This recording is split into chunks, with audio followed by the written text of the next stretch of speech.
Before I get into today's side salad, I want to acknowledge where I'm standing. Right now, I'm standing in front of Cafe Lafitte in Exile here in New Orleans. Since 1933, this place has been a gathering space for the LGBTQ plus community and recognized as one of the oldest continuously operating gay bars in America.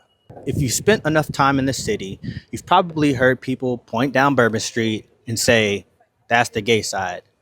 As a heterosexual man, I've heard it more times than I can count. Don't go past that point. That's where all the gays are at. And I've always found it interesting because those comments don't always come from hatred. Sometimes they come from something a lot quieter, but possibly more damaging: distance. June commemorates the Stonewall riots of 1969. Just 57 years ago, people could lose their jobs, their homes, their reputations, and even their safety simply for being openly gay. Raids on places like this were common. Humiliation was common. Fear was common. Then, one night after one raid too many, ordinary people decided they had enough. And that's the part of the story I think we should remember. Before Stonewall was political, it was personal. Before it was a movement, it was human beings wanting what most of us take for granted: the ability to gather with their friends, to be able to be seen, and to live honestly without fear.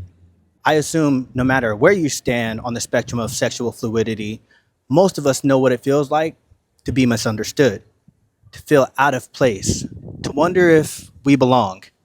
And believe it or not, there's a big difference between fitting in and belonging. Fitting in asks for us to change who we are. Belonging allows you to be who you are. That's a lesson that reaches far beyond Pride Month.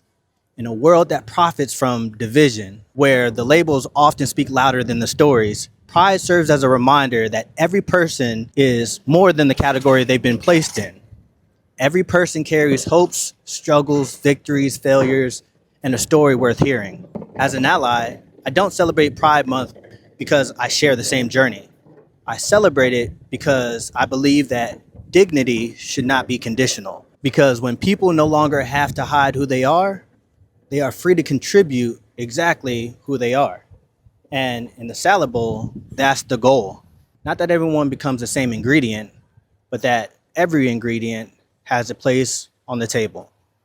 This has been another Side Salad segment from the Salad Bowl podcast. And as always, thank you for coming to the table. You are now tuned in to the Salad Bowl.